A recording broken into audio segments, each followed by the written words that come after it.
Hi, and thanks for logging on to the Daily DVAR Halacha. And here's a brand new halacha for you, and it's for Monday, the 9th day of December. Here we go. Today's halacha is about the laws of basis. Let's explain how that works. The word basis actually means kind of like a base. So here's what it really means. If you take a muktzah item and you place it on a stand or something, and you plan to put that muktzah item on that stand for the whole Shabbos.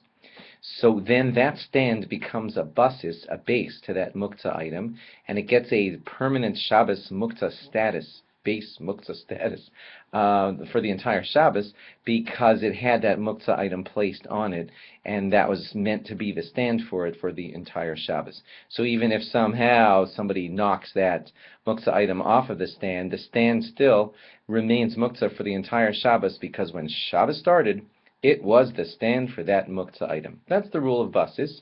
And so I'm going to tell you examples of where that will and won't apply.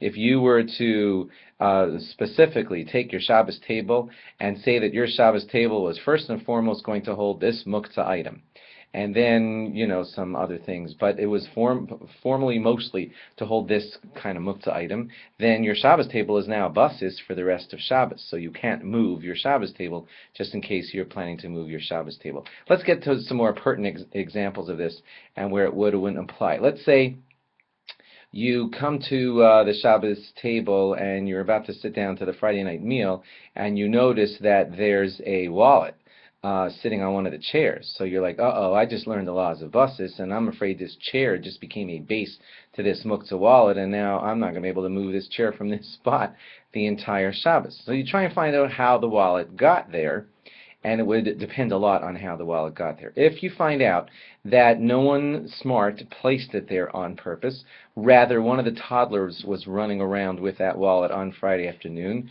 and they told him to leave it alone or whatever, and the kid just plopped the wallet on top of that chair. So it wasn't placed there with any adult smart intentional, good planning. It just kind of ended up there. So then that chair does not become a basis because no adult ever made it, planned it for it to become that. It just inadvertently became that. That would not give it the status of basis. Similarly, let's say there was a muktzah item sitting somewhere and it just inadvertently rolled onto that chair or something or other. So again, it wasn't intentionally put there. It wasn't even a child or a toddler that put it there. It just fell on there before Shabbos. So then in that situation also, it would not become a basis. Also, let's say you just threw some coins into a fruit bowl without thinking, and you did it back on Wednesday. You weren't planning for it to become a basis. You weren't even planning for it to really stay there. You just were emptying your pockets, and you chucked some coins into a bowl. And then you want that fruit bowl Friday night, and you say, oh my gosh, there's money in it. And this fruit bowl has become a basis to money. So even if I somehow manage to shake the money out or whatever, but it is now basis, isn't it? So the answer is no, because it didn't get there with a placement that was planning to be, this is the storage for the place, for the basis, for this money. Just somebody chucked it there Wednesday afternoon with no intention for it to be there on Shabbos. So if you could somehow inadvertently get the money out of that bowl, the bowl would not become a basis. Okay? Now one last one, though, which would be important. Let's say somebody had some change, and he wanted to put the change somewhere, so he put them into his shirt pocket. The shirt pocket is a place where you expect to put things like that, and so he, on Thursday afternoon, put his change in his shirt pocket. And now he put it in a place where it's proper storage. Change does go in pockets. And then all of a sudden he picks up, or wants to pick up, that shirt on Shabbos morning and put it on, and he says, oh, there's money in there. And you say, well, it was inadvertently put there on Thursday.